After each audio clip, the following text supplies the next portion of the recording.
Hello, welcome back to Game Geeks. I'm your host, Kurt Wiegel. So glad you could join us here today. Today's episode, I'm sorry, I can't even do that with a straight face. My bad. Today's episode, we are going to be reviewing 2 books for the Fate system, sort of the final 2 of the initial Fate core launch. They're both Fate worlds. The first is Worlds on Fire, the second is Worlds in Shadow. These are miniature, although they're 50, 60 pages each, I don't know how miniature you can call them, worlds, settings, campaign ideas with the specific notion here of here are things you can do with Fate that you may not have thought of. These are specific takes on the rules.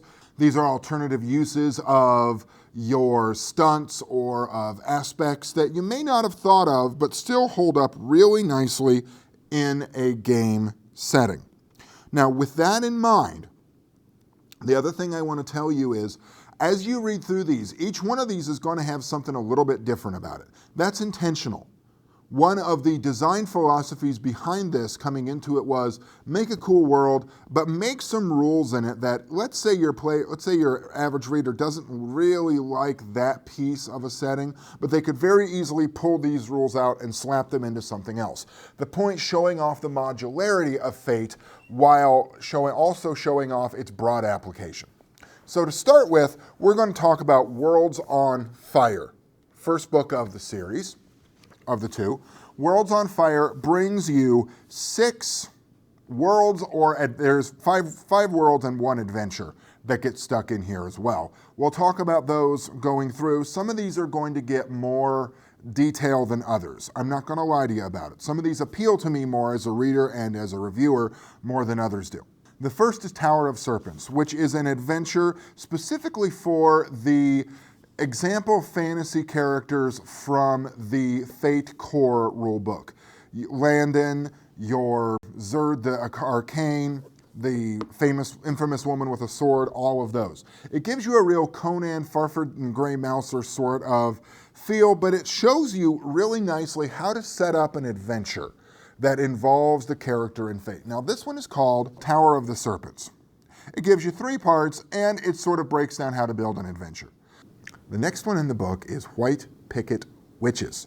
That's the 3rd take I've had to do on saying that name. It's kind of brutal.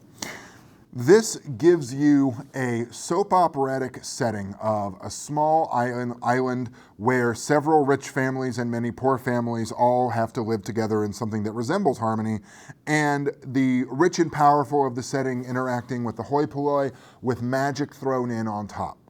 This takes apart the game from its standard skills, stunts, etc., and rebuilds it as sort of the how you do things. Are you conniving?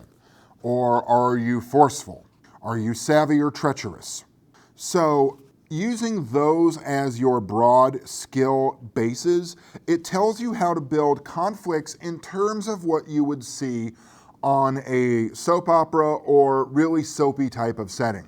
So it could start out as a friendly basketball game between brothers that then turns into them essentially dueling each other for the attentions of the lovely woman who's one of the werewolves of the local pack, and how the game turns bloody and they have flashbacks and they remind each other of what's come, and a lot of long stares and angry looks as they'll be sitting across from each other and stand up, I'm going to go make toast.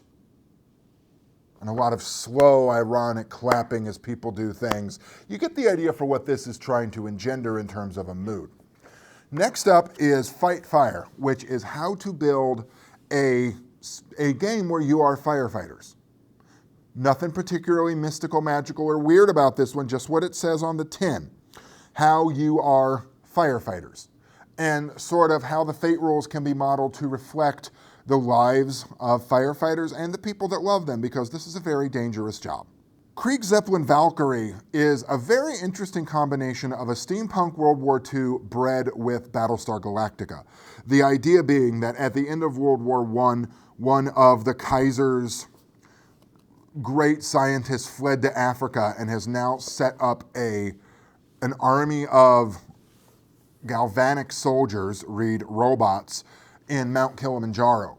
And now the players are all famous World War I flying aces or well-known pilots of the era that are on this giant Zeppelin, this giant armored Zeppelin that contains all of their fighters, and they're working their way towards this end goal of stopping him from mass creating galvanic fighters and taking over the world. One of the things it builds in there are ways to do dogfights with biplanes and World War I era planes, and how to deal with trying to become the most famous of these flying aces.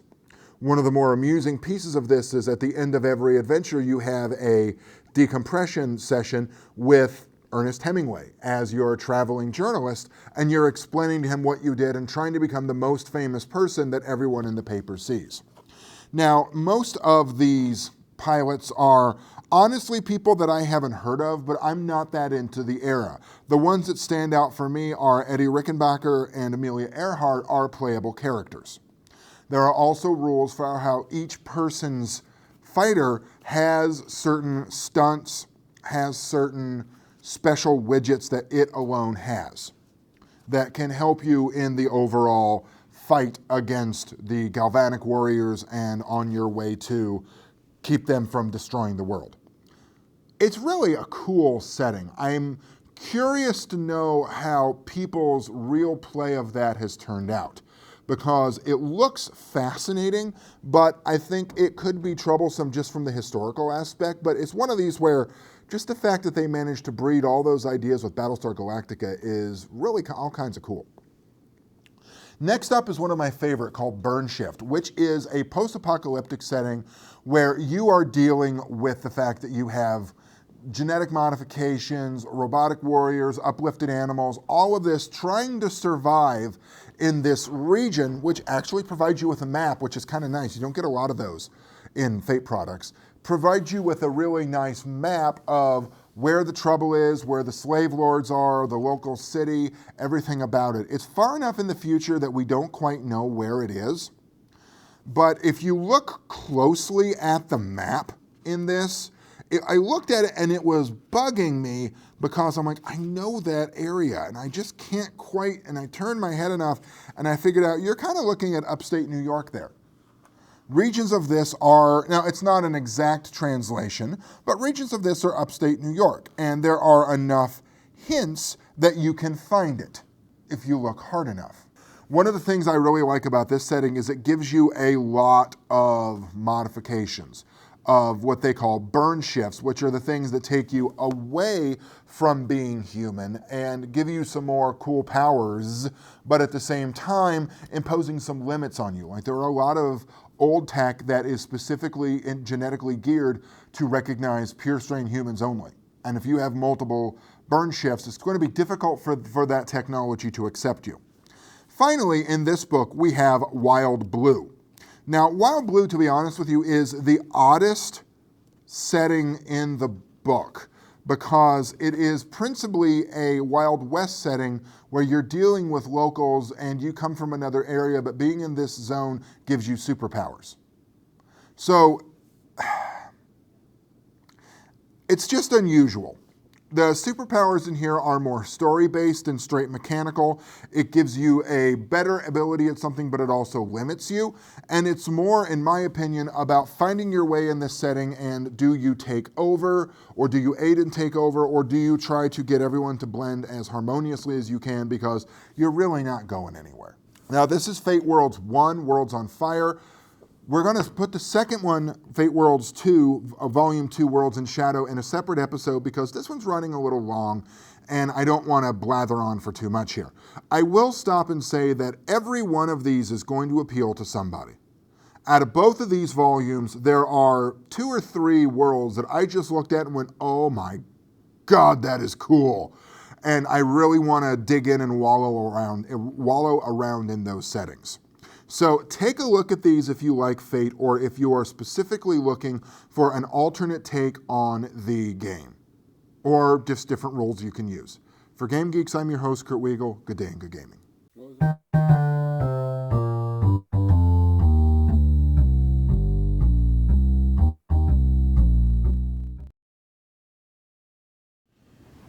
What are you doing? Go home. It's over. What do you want, a song and dance? Maybe next time.